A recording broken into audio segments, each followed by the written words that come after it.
하늘에 소망을 둔 사람, 하늘에 상급 받을 사람은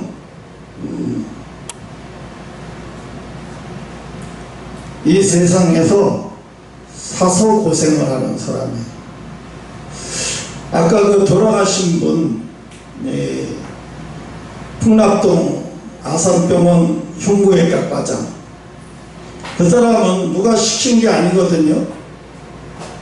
자기가 응급실 흉부외과 과장이니까 언제든지 응급실에 환자가 오면 바로 뛰어나가서 수술할 수 있을 만큼 20분 거리 안에 있게 하기 위해서 10분 거리 정도의 아파트를 구했대요.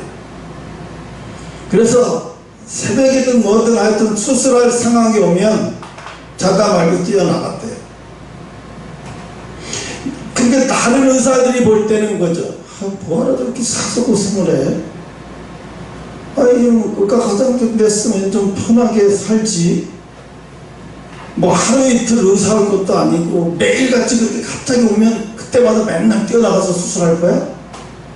동료 의사들이 아마 이런 식으로 말을 했을 거예요. 처음에는 그게 되게 따가웠을 거예요. 그런 시선. 야, 너 잘 보이려고 그러는 거야? 너 누구한테 잘 보이려고 이래? 아마 동료들 또는 선후배 의사들한테 눈총을 받아요. 세상에서도 이렇게 헌신적으로 일을 하면요, 저거 혹시 지 잘 보여서 빨리 출세하려고 저러나? 이렇게 오해를 받아요. 세상에서도 헌신을 하면. 근데 세상에서 헌신을 하는 것은 그냥 자기 그 직업에 대한 소명의식이 있어서 그렇게 하는 거거든요. 뭐 국민을 사랑해서 하겠어요? 그게 아니라 자기가 의사된 이 소명의식 때문에, 그래서 이런 기술을 가지고 한 사람이라도 더 살려보겠다고 하는 생각이 컸던 것 같아요. 그런데 사람이 그 수많은 사람, 그 사람한테 흉부, 가슴을 열어가지고 수술을 받은 사람이 600몇 명이래요, 그동안에. 근데 거의 97%가 성공을 했대요. 근데 왜 이런 얘기를 하냐면, 그렇게 수술을 많이 하고 했던 사람이 자기는 그냥 신호, 빨간 신호에 자전거를 타고 건너다가 그냥 우회전하는 차에 그냥 치여서 죽은 거예요. 야, 조그만 거 하나 실수했는데 그게 그렇게 자기 운명을 갈라버리네.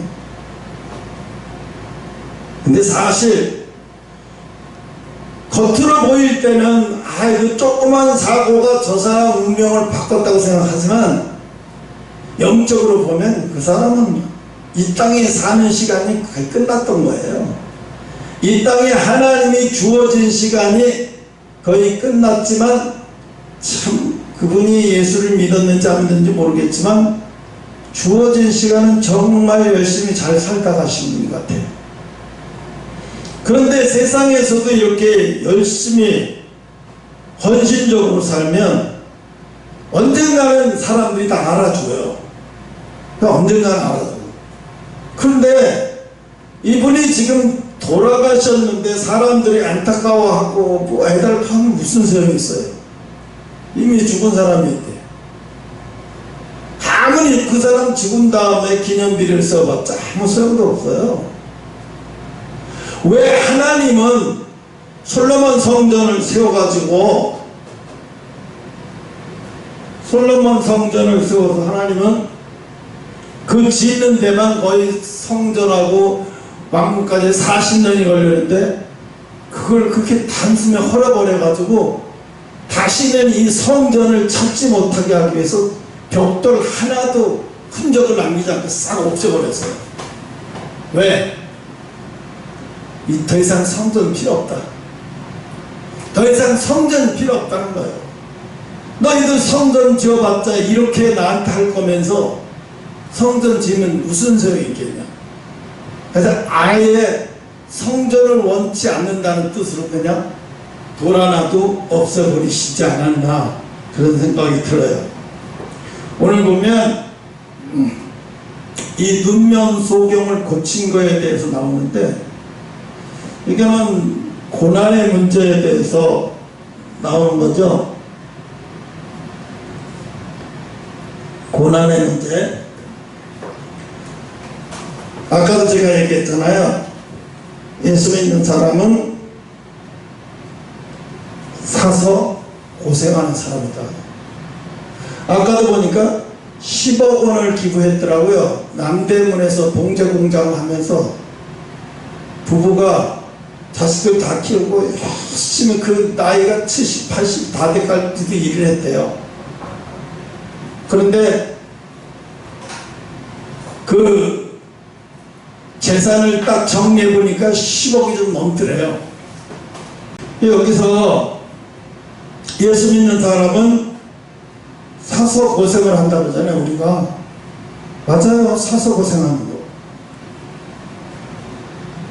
예수님도 그러셨잖아요. 십자가에 죽으실 때 나는 망하여야 하겠고 주님은 하나님은 흥하여야 하리라. 나는 망하는 게 당연한 거라는 거예요. 그러니까 예수 믿는 사람이 사서 고생을 하지 않는다면 그 사람은 하나님 말씀대로 가지 않는 사람이다. 또 하나는 그 사람은 진리를 모르는 사람이다. 사서 고생한, 저 사람은 사서 고생하는 것도 중요하지만 고생이라는 자체를 몰라. 그러면 이 사람은 진짜 진리를 알 때가 오지 않아요. 왜냐하면 사람은 밑으로 내려가야 그 인간의 모든 진리를 알게 돼 있어요. 그래서 밑으로 사람이 점점 나락으로 떨어지고 밑으로 떨어지면 사람이 어떻게 되냐? 나는 왜 태어났나? 나는 뭐 하려고 살지? 이 철학이 들어오는 거야. 철학이 들어오는 거야 그때. 그러면서 나는 어디서 하고 어떻게 해서 어디로 가는 거지? 내가 뭐를 위해서 이렇게 살지? 아까도 그 이혜영이 얘기했잖아요. 그 친구가 열심히 일했지만 저걸 돈 10억이라는 걸 저걸 위해서 일했다는 생각하니까 돈이 너무너무 싫더래요. 갖고 있는 게 너무너무 싫더래요. 일은 쉽지 않은데 그 돈이 원수가 죽고 있대요. 그래서 하게 됐더라고 하더라고요. 베풀기 시작했다고 하더라고요. 그러니까 일을 하는 순간부터 뭐가 나오냐? 일하고 나면 보람이라는 게 생기는 거예요. 그전엔 보람이라는 게 안 생기더라고요. 이게 보람이라는 거 생기니까 조금 가져도 행복한 거예요. 조금만 일해도 행복해지고 뭐 자기 딸이 취직한 것 다 취직한 것 때문에 막 잔치를 벌일 정도로 행복하고 그러잖아요. 그래서 작은 것 때문에 행복해지는 거예요. 오늘 이 눈먼 소경을 생각해 봐요. 낳을 때부터 너무 불공평하잖아요. 어떤 사람은 다 눈 뜨고 오는데 왜 자기는 눈 감고 태어나요? 왜 앞이 안 보는 거예요? 자기만. 하나님은 너무 불공평하잖아. 왜 하필이면 하나님의 영광을 역사하기 위해서 나를 선택해서 그렇게 하셔야 되냐? 나도 이 말이 굉장히 하나님한테 따졌어요. 왜 내가 주의 길을 간다고 그랬지 이렇게까지 내가 밟으면서 이렇게까지 하고 내가 가야 됩니까? 이러고 따졌어. 그런데 결국은 뭐냐면 하나님은 이미 다 예비해 놓으시고 다 정해 놓으신 거기 때문에 내가 싫다고 되는 일이 아니야.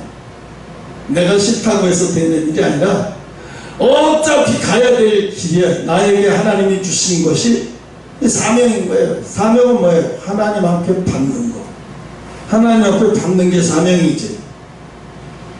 그러니까 아마 그 사람은, 그 의사는 사명의식보다는 소명의식이 더 강했던 사람인 것 같아요.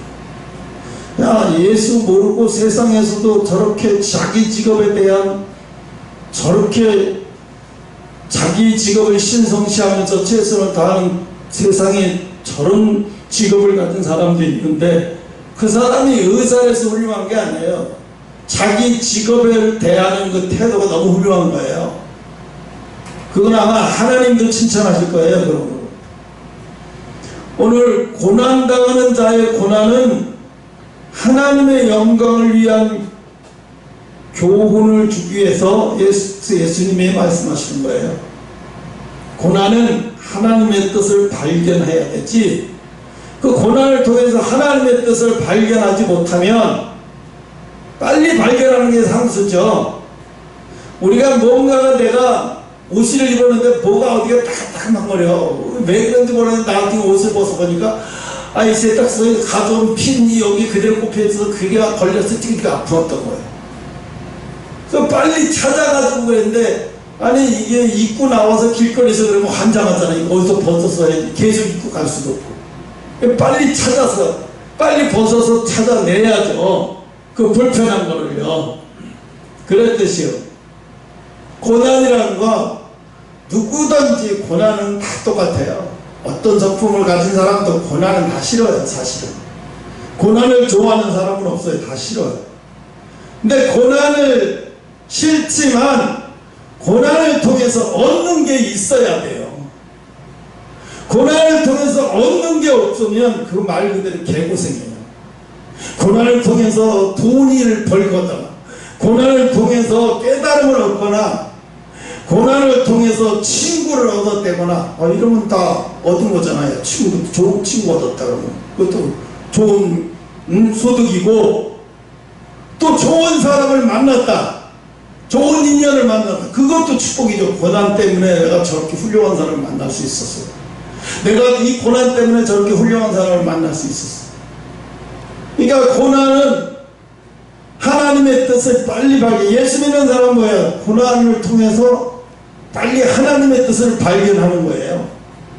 하나님의 뜻을 발견하려고 하면 어떻게 되냐면 시력이 좋아야 되죠. 우리가 시력을, 눈을 뜨고 있는데 생각은 딴 데가 있으면 내가 보고도 잠깐만 내가 뭘 봤는지 몰라요. 내가 분명히 보고 있는데 생각이 딴 데가 있으니까 조금 있다가 뭘 봤는지 잘 몰라요. 이거는, 눈은 뭐야? 마음이라고 하는 거야. 그래서 눈은 마음이다. 마음이 뭘 생각하느냐에 따라서 눈은 시선이 그걸로 가는 거야. 눈은 시선이 그걸로 가는 거예요. 그러니까 빨리 하나님의 뜻을 발견하는 사람이 돼요. 이게 발견이라는 것도요, 훈련인 거예요. 훈련. 이 자꾸 하나님의 뜻을 발견해 버릇이 들다 보면은 발견하는 게 참 쉬워져요. 자꾸 발견하는 습관을 가져요. 고난을 통해서 자꾸 막 골치 아픈, 머리 아픈 일을 통해서 자꾸 하나님의 뜻을 발견하는, 이게 자꾸 발달돼 버리면 나중에는 고난이 오면 고난을 보는 게 아니라 하나님의 뜻이 뭐지? 거기서 찾는 것부터 신경 써요. 이걸 통해서 뭘 찾지? 이걸 통해서 뭘 보이지? 이걸 통해서 내가 얻은 게 뭐지? 이게 찾는 거예요. 대한민국 사람들, 세상 사람들이 좋아하는 이유 중에 하나가 뭐냐면, 대한민국 사람들은 빨리빨리고 경제 성장률을 70년 만에 이렇게 성장할 수 있는 나라가 이제 성장해가지고 또 유엔에서 다른 나라를 베푸는 나라는 세계에 대한민국밖에 없다고 얘기하잖아요. 왜 그럴까요? 고난을 빨리 벗어난 거예요. 그것도 벗어나기만 한 게 아니라 선진국으로 갔다는 게 문제예요. 근데 왜 한국 사람은 그걸 어떻게 해서 했냐? 다른 나라를 못하는 걸 그걸 어떻게 해서 했냐? 그게 새마을운동도 있고 여러 가지가 다 있지만, 그러니까 한국 사람들은 뭐라 해요? 이 고난을 통해서 주저앉질 않았어요. 이 고난을 해서 주저앉는 게 아니라 이 고난을 어떻게 하면 빨리 벗어나 볼까? 누구나 다 똑같은 생각을 했어요. 빨리 벗어나 보려고 자식을 공부가 맞이나 자식을 공부 가르쳐야 되겠다는 신념이 엄청나게 확실했어요. 아무리 힘들어도 자식은 공부 가르쳤어요. 그렇게까지 했던 거예요. 그래서 한국이 교육열이 다른 나라보다도 빠르고 그래서 성공한 것도 있어요. 근데 지금은 어떻게 해요? 우리가 성공한 경험을 그냥 우리만 가지고 있는 게 아니라 그걸 아프리카나 중남미 국가들에게 멕시코나 이런 중남미 아르헨티나도 완전히 파산했는데 이렇게 어려운 나라들한테 가서 도와주고 있어요. 너희들 이렇게 하면 성공할 수 있어. 너희들 이렇게 하면 자립할 수 있어. 그랬는데 그 사람들이 그냥 가는 게 아니라 우리나라에서 새마을 모자, 새마을 운동이라고 우리나라 말로 쓴 조끼를 갖다 수천 벌 맞춰가지고 가져가서 그 사람들한테 다 하나씩 주고 모자까지 다 준 거예요. 그러니까 이제 그 사람들도 자기애들이 그 모자를 쓰고 그 옷을 입으니까 협동심이 생겨. 없던 협동심이 생기는 거예요. 그래서 조금씩 고난을 벗어날 수 있는 작은 희망이 보이기 시작하니까 이거 닭을 잡아먹자고 키우고 이렇게 알라고 하니까 이거 계란을 일주일에 몇 개씩 나서 이거 장에다가 또 파니까 애들 학교 보낼 수 있게 되고 막 이래. 아프리카에 지금 엄청난 인기예요. 하나님은 우리에게 고난 가운데서도 이유를 모르면 이건 정말 영적으로 문제가 심각한 거예요. 고난이 없고 힘들고 아프고 그랬다고 해서 계속 목회자에게 기도만 받고 기도받는다고 해서 모든 게 다 되는 게 아니죠. 하나님의 뜻이라면 아무리 기도해도 소용없어요. 하나님의 영광이 나타날 때가 돼야 낫는 거지 아무리 목사가 기도한다고 해서 낫지 않아요. 하나님의 뜻이 일치하고 하나님의 때와 일치했을 때 그때 기도하면 모든 게 다 고쳐질 수 있는 거죠. 근데 하나님의 때가 아닌 것을 하나님은 고치시는 경우는 거의 극히 드물어요. 그래서 오늘 고난을 하나님의 뜻을 빨리 발견하자. 근데 발견하는데 우리도 그러잖아요. 요즘은 소풍 가서 보물찾기도 안 하지만 우리 학교 다닐 때 소풍 가면 꼭 보물찾기를 했어요. 그래서 점심시간에 선생님들 감춰놓은 거 끝날 시간에 이제 보물찾기 시간 딱 주고 막 돌아다니면서 돌멩이고 어디 다 찾아보는 거예요. 그게 어디 있는지 어떻게 알아? 졸 많고 산에 어디. 그래도 막 돌아다니다 보면 찾아. 열심히 하다 보면 찾아. 근데 그것도 하기 싫은 놈은 몇 번 뒤적거려도 안 찾아. 그러면 보면 찾는 놈이 꼭 몇 개씩 찾더라고요. 못 찾는 놈은 하나도 못 찾고. 그러니까 그걸 잘 찾는 애들이 또 따로 있더라고요. 보니까. 하나님이 우리가 하나님의 뜻을 발견하는 것도 이게 훈련이에요. 고난을 통해서 자꾸 하나님의 뜻을 자꾸 대해내보고 찾아보고 이렇게 반복적인 것이 계속 하다 보면 이게 이제 훈련이 돼요. 훈련이 된 사람은 우리 이길 수가 없어요. 우리나라 해병대, 미국 해병대하고 저거 짓고 뛰는 거 나오고 사격술 나오고 이렇게 하는데 미국 해병대도 만만치 않은데 미국 해병대들이 학을 떼요. 왜 학을 떼냐면 자기도 힘든데 지쳐갖고 넘어지고 쓰러지고 주저앉을 사람을 한 사람은 백을 같이 미고 한 사람은 옆에서 같이 밑으로 뛰는 거예요. 그거에 돈을 내버리는 거예요. 아니 자기만 들어오면 되지 뭘 낙오되는 병사까지 저렇게 같이 가려고 저렇게 발버둥 치냐. 근데 그렇게 갖고 1등은 못 들어왔지만 완주는 했어요. 그런데 상이 어디로 가냐. 1등도 줬지만 이 사람한테 더 큰 상을 주는 거예요. 이 사람은 1등보다 동료가 더 중요한 거예요. 군인은 자기 혼자만 잘하는 게 아니라 동료와 협동하는 게 더 중요한 거죠. 군인은. 믿음도 마찬가지예요. 믿음도 고난이 올 때도 우리가 믿음의 가정을 위해서 먼저 기도해라. 믿음의 가정을 위해서 먼저 베풀어라. 예수님은 그랬죠. 믿음에 베풀 때 먼저 믿음의 가정한테 먼저 베풀고 그리고 또 세상 사람한테 베풀 수 있으면 좋겠지만 먼저 형제들한테 베풀어라 이거야. 그 얘기 뭐냐. 야 네가 네 형제들한테 베풀지 않고 다른 세상 사람한테 먼저 베푸는 그것은 나를 모욕하는 거야. 예수님을 모욕하는 거야. 그래서 예수님은 형제를 먼저 돌보라고 항상 말씀하셨어요. 그러니까 우리가 이 훈련, 고난을 통해서 하나님의 뜻을 발견하는 훈련을 잘 돼 있고, 이게 습관적으로 돼 있으면 고난이 왔는데도 그 고난을 이렇게 정말로 고난처럼 넘어가지 않고 하나님의 뜻을 발견해서 너무 기쁘고 감사한 마음이 커요. 물론 그 고난 때문에 육체적으로 경제적으로 또 많이 힘들고 시달리기는 하지만 내적인 기쁨이 생겨요. 하나님의 뜻을 알면 내적인 기쁨이 올라와요. 속에서 깊은 곳에 내적인 기쁨이 올라오면 뭐가 생기냐? 감사가 나와. 나도 모르게 감사가. 나도 모르게 그냥 감사가 나와. 응? 그래서 이게 훈련이에요. 훈련이 된 사람은 벌써 하나님의 뜻을 발견하자마자 벌써 감사가 나오는 거야. 이 자동적으로. 그러니까 뭐 범사에 감사하라는 말을 안 해도 이 고난 중에도 다른 사람은 상상할 수 없는 일을 해. 왜? 나는 고난 중에도 감사가 나오니까. 왜 저 사람은 이상해요? 저렇게 고난스러운데 뭘 감사하라고 난리야? 저 사람은 모르니까 그러는 거야. 하나님의 뜻을 모르니까 감사가 뭔지도 모르는 거야. 두 번째 보면 고난은 그리스도의 성품으로 자라게 한대요. 예수님의 성품으로 닮아가게 한다는 거지. 예수님의 성품으로 닮아가는 거예요.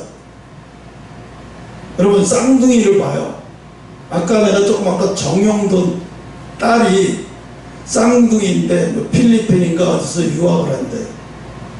근데 뒤에서 사진을 찍었는데 보니까 스즈키 청바지 그 똑같은 거 입고 찍었는데 쌍둥이니까 와 거의 뭐 요즘 걸그룹 애들 같아. 다 컸어. 애들 키도 되게 크고 쌍둥이가 야 쟤네 중학생인데 뒤에서 보니까 아가씨 같아. 걸그룹 같아. 엄청 많이 컸더라고. 근데 뭐냐면 둘 다 머리 모양도 똑같이 하고 머리띠도 똑같은 하얀 걸로 똑같은 걸로 했더라고. 둘 다 옷도 청바지 스즈키. 근데 쌍둥이들은 이상한 게 뭐냐면 서로 다른 걸 입지 않으려고 해요. 똑같은 걸 입기로. 참 희한하더라고. 그러니까 우리가 예수님을 닮아가면 예수님을 성품을 닮아가는 거죠.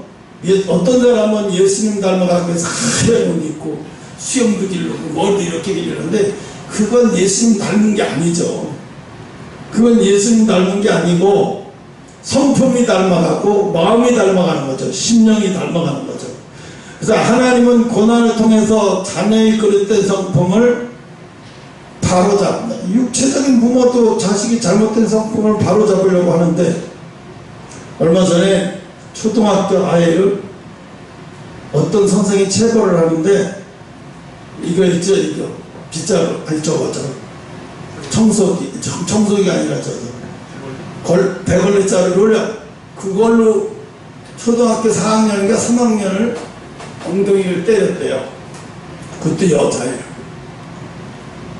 그래서 이 교육청에다 고발하고 그 선생을 해고 조치를 했는데 교육청에서는 해고 조치가 받아들이지는 않았어요. 왜냐하면 이 선생님이 이 체벌을 가하기까지는 상황을 다 보니까 충분히 그럴 수 있다고 치지만 그래도 선생님이 잘못은 했다. 그래서 우리가 선생님한테 페널티를 주겠다. 당분간 뭐 담임을 못하게 한다든가 어느 한개 동안 아이들 담당을 하지 않고 바꾸다든가 이런 식으로 하겠다고 얘기하더라고요.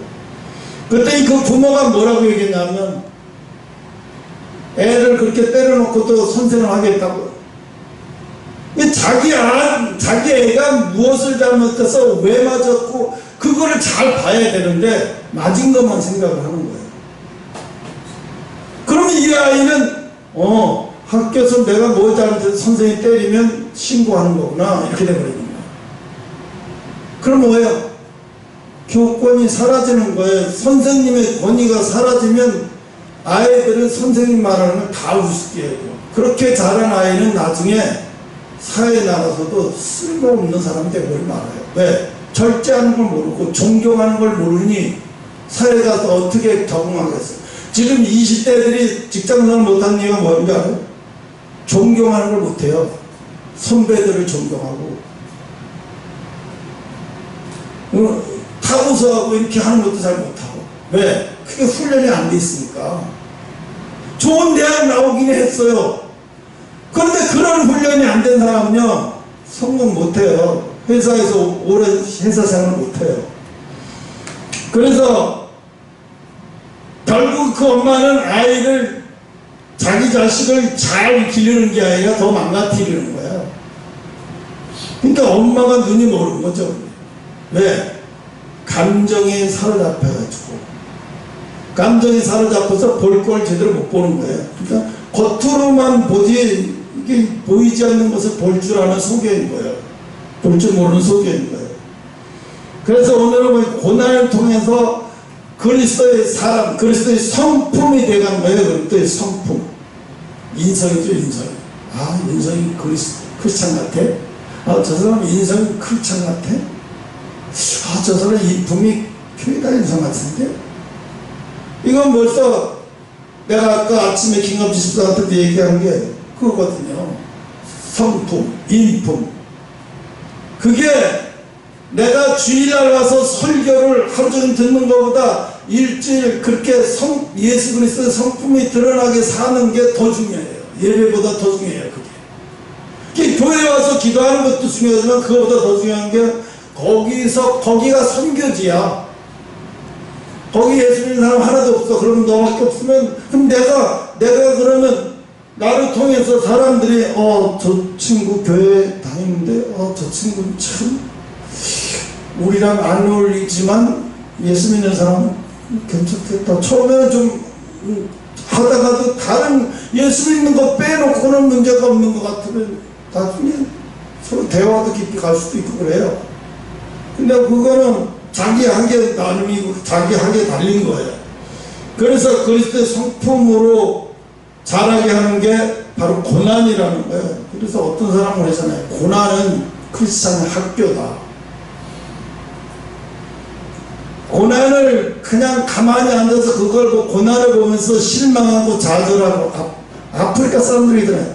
실망하고 좌절하고 뭘 어떻게 해야 할지 모르는 거예요. 이 고난 앞에서 뭘 어떻게 해야 할지를 몰라, 그 사람들.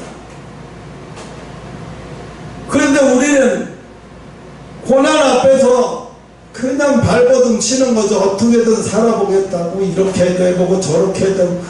그게 한국인의 DNA죠. 그게 어디를 가든지 살아남는 거예요. 이렇게 해보고 저렇게. LA 92년도인가 95년도 폭동 때 한인타운이 완전히 불러 전소됐을 때 사람들이 울고불고 난리했어요. 이민 20년 30년 됐는데 우리 마트, 우리 양복점, 우리 세탁소 불이 다 나서 그거 다 무너지게 생기고 배상하게 생기는데 우리 이제 거지가 돼서 어떡하냐고 사람들을 어마어마하게 난리 쳤어요. 근데 지금 어떻게 됐어요? 그 사람들 다 일어났어요. 다 일어났어요. 다. 어떻게? 그래, 한번 이렇게 살아서 이것도 좋지, 한번 더 열심히 살아보자. 근데 열심히 사는 걸로 끝나는 게 아니에요. 이제 열심히 살고 흑인들을 도와. 그전에 흑인들을 돕지 않았어요. 흑인들을 돕고 한 달에 한 번씩 흑인들이랑 축구도 하고 그래요. 한인하고 흑인들하고 축구해요. 그러면서 어떻게 했어요? 지금은 돈독해졌어요. 흑인하고 한인 사회에서. 그러니까 그 사람들, 흑인 사람들도 한인을 보면 저 사람들은 소수민족이야. 우리도 소수민족이니까 서로 잘해야, 서로 잘 해볼 사람들이지 저 사람도 상대의 불지를 그러면 안 되는 사람들이에요. 이 흑인들이 그걸 이해하기 시작한 거예요. 처음에 한인들이 잘 사는 것 때문에 배가 아프고 화가 나고 그랬는데 지금 그게 달라지고 있어요. 왜? 한인들이 돈을 벌면 벌수록에 그 흑인들한테 베푸는 사업도 크니까 고마워하고, 또 우리 사업도 이제 한인타운다 그러면 안전을 도모할 수 있어요. 흑인들이 웬만하면 그런 데 가서 사고 안 쳐요. 자기들도 아니까. 우리를 돕는 사람들인데 왜 저 사람들한테 상처를 줘요? 그러니까 안 하거든요. 그 서로가 윈윈하는 거죠. 그렇게 해서. 그러니까 그때 한인들이 배우는 그거야. 아, 나 혼자 열심히 해서 잘 살아면 안 되는구나. 소수민족도 돌아가야 되는구나. 근데 거기서 이제 사람들이 많이 깨우친 거예요. 교회에서도 막 주말이면 교회에서도 좋은 일을 많이 하고, 상가에서도 뭐 좋은 일도 많이 하고, 그러면서 이제 흑인들하고 많이 친해지고, 지금은 엄청 좋아졌죠. 그런 적이 없고. 오늘 마지막 세 번째는 고난을 통해서 뭐냐? 하나님의 영광을 돌리는 거. 영광을 돌리다라는 얘기는 이 고난스러운 과정을 원망 불평으로 하면 그 영광이 되겠어요? 영광을 돌린다는 얘기는 고난을 통해서 하나님의 뜻을 발견하고 그리스도의 성품에 닮아가니까 이 고난이 감사하는 마음이 드는 거예요. 그러니까 어떻게 하나님 이 고난 앞에서도 내가 이렇게 감사할 수 있는 신앙의 장성한 분량에 이를 수 있도록 나를 인도해 주셨군요. 나를 인도하려고 이 어려운 고난과 환난을 통해서 사도 바울이 그랬죠. 내가 이 고난과 환난을 통해서 정금같이 나오리라. 욥도 그랬고요. 물론 그것이 진짜로 정금같이 나왔잖아요. 욥도 얼마나 마누라가 차라리 네가 믿는 신을 욕하고 죽으라 이렇게까지 아내까지 돌아서 버렸어요. 그럼 다 떠난 거죠. 다 떠난 거예요. 자기 주변에 다 떠난 거예요. 그래도 욥은 원망하지 않았으니 끝까지 하나님 앞에 나중에 하나님 앞에 하나님이 영광을 돌리죠. 이렇게 나중에 어떻게 해요? 하나님도 너무 시험을 한 게 너무 미안해서 50배도 아니야 그냥 100배로 해줘버리는 거예요. 너무 미안해서. 너무너무 미안하니까 100배로 줘버려요. 우리가 하나님 앞에 심을 때는 어려운 것 같고 심을 때는 막 이랬지만 하나님은 그 심은 과정을 보고 심는 것을 보면서 나중에 100배, 200배도 주시는 하나님이에요. 그래서 세 번째는 하나님 앞에 영광을 드리기 위해서 오는 고통이다. 그러니까 이거를 잘 분별하고 다가오는 고난이 주님께 더 가까이 갈 기회를 여기고 이 기회를 통해서 더 알차게 더 간절하게 기도. 여러분 고난이 오면요 사람이 정말로 더 간절해져요. 마음에서 정말 애간장이 녹아요. 애간장이 다 녹을 정도로 간절해져요. 어느 때는 그 기도만 하려고 해도 눈물 툭툭툭 떨어져요. 그러면 속에서 얼마나 간절함이 그냥 막 뜨거운 것이 막 올라오는 것 같이 간절함이 나와요. 그땐 뭘 느끼냐면 하나님이 받으시고 있구나. 내 슬픈 마음을 받으시고 있구나. 내 아픈 마음을 받으시고 있구나. 그러면 하나님의 위로가 가끔 아주 가끔 그런 거 느껴요. 자고 있으면요 내가 어떤 그 계란 속에 침낭으로 뚫뚫 말린 계란 속에 들어야 있는 것 같이 포근함이 느껴져요. 포근하고 세상이 정말 고요하고 포근해요. 그 깨고 나는데 뭐 계란에서 잔 것처럼 이렇게 너무너무 근데 그게 막 달콤한 거예요. 깨고 나니 너무너무 달콤한 거예요. 이게 하나님의 은혜인가? 응? 하나님의 은혜 속에서 잠들게 된 막 그래요. 근데 그게 쉽지는 않아요. 어마어마 고난스럽고 고통스럽고 눈물의 밤으로 잠이 들면 그럴 때 꼭 하나님이 그런 은혜를 이렇게 막 안개처럼 내주변으로 내리게 하시면서 몸이 완전 붕 뜬 것 같으면서 그냥 물 위에서 막 잠든 것 같이 이렇게 느껴지면서 너무너무 안정감이 있는 거예요. 세상이 그 어떤 안정제도 내 마음을 그렇게 편안하게 만들 수 있는 안정제는 없는 것 같아. 내가 아무리 찾아봐도. 그거 어떻게 있는 그게 고난스러울 때 나오더라고요. 그게 고통스러울 때 나오는 거예요. 그런 거를 한 번씩 경험해 보면 이게 중독돼요. 또 이 고난을 통해서 무엇을 느끼게 하시려고 하나? 이 상황을 통해서 무엇을 하나님이 하시려고 하나? 그러면서 이게 고난이 아까처럼 제일 처음에처럼 합격을 했어요. 하나님의 뜻을 찾고 또 예수님의 성품으로 닮아가는 것도 중요해서 자라가고 닮아가고 또 하나님 앞에 이 고난이 원망이 아니라 영광으로 드러나는 그 순간은 너무나 감사하고 너무나 기쁜 거죠. 그래서 오늘 우리에게 당하는 고난일지라도 하나님의 사람들은 무고히 당하는 고난, 내가 이유도 없이 잘못 없이 또 실수 없는 건데 이런 당하는 고난은 고난일지라도 끝까지 잘 인내해야 마지막에 슛 해가지고 영광으로 들어가는 그런 찬스가 온다는 거예요. 그럴 때 이제 하나님이 한 단계 한 단계 더 높여져요. 여러분 사랑을 할 때 사랑을 하면요 대상이 있어야 되잖아요. 대상이 같은 수준에 있어야 사랑이 돼요. 내가 초등학교 6학년 아이를 쫓아가면서 사랑한다고 얘기하면 어떻게 되겠어요? 처벌받을 일이잖아. 그런데 내가 60대 된 할머니, 혼자 가는 할머니한테 사랑한다고 해서 그건 죄가 안 되죠, 그죠? 근데 이게 대상이 같아야 사랑도 이루어지는 거예요. 지금 하나님은 혼자 짝사랑하고 계셔요. 여러분이 그 대상까지 올라가야 돼요. 그래야 하나님이 짝사랑이 아니라 하나님과 교제를 한다고 그러잖아요. 교제. 이제 이건 교제는 진짜 사귀는 거를 교제라고 얘기하죠. 수준이 같은 사람이 사귀는 거예요. 아니 유치원인데 무슨 유치원 아이하고 하나님하고 교제를 해. 이게 교제가 안 되는 거예요. 이게 일반적인 하나님의 사랑밖에 안 돼요. 근데 하나님은 어떻게 했어요? 다윗을 보고 어떻게 했어요? 다윗이 그 어린 8 아들 중에서 8번째 아들, 제일 어린 아들을 그 어린 아이한테 친구래요. 그 얘기 뭐야?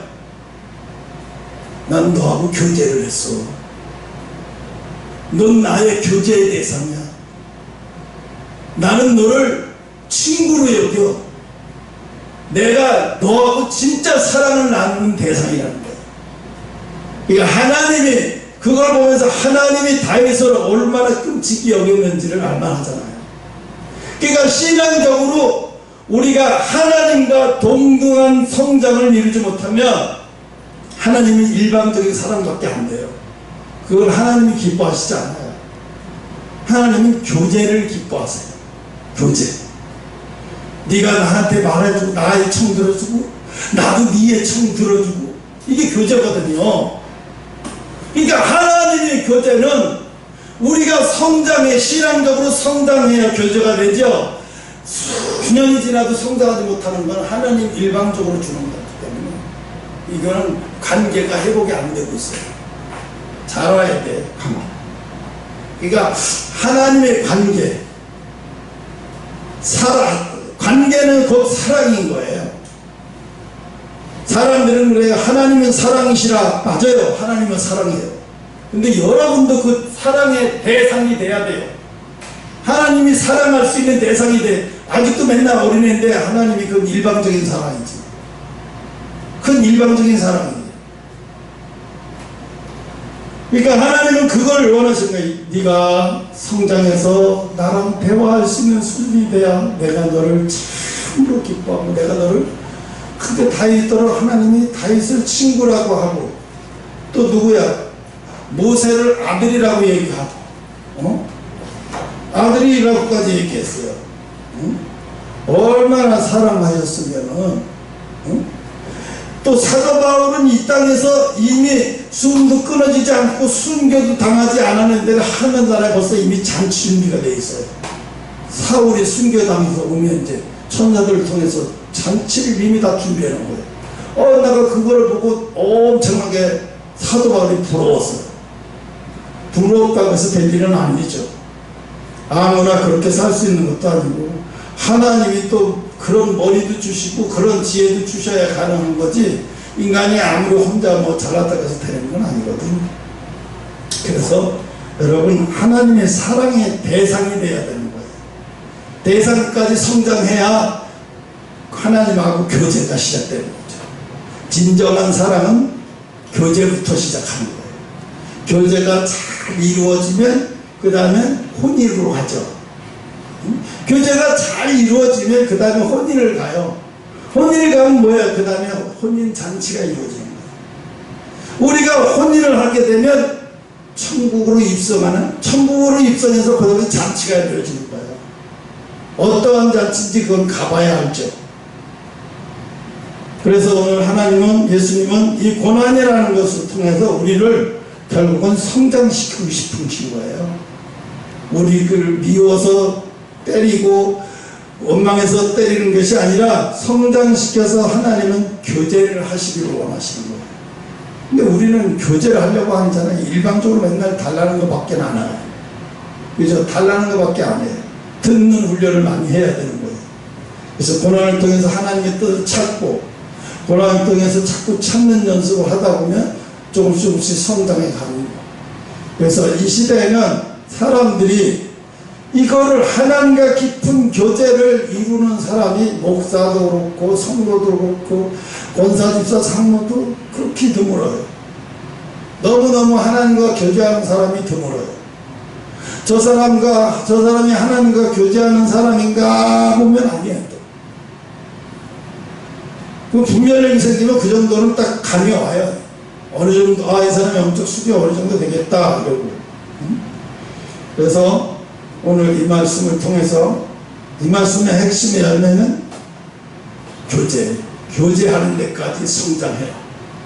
그러면 하나님이 그때부터는 마음 놓고 사랑해 주시는 거예요. 왜? 이제 내가 너를 마음 놓고 사랑할 때가 왔어. 내가 너를 마음 놓고 사랑해 줄 때가 왔어. 왜? 네가 성장했거든. 근데 마음 놓고 사랑해 줘도 아직 아무것도 모른다면 하나님이 그걸 보류하실 수밖에 없죠. 이거 하고 마치겠습니다.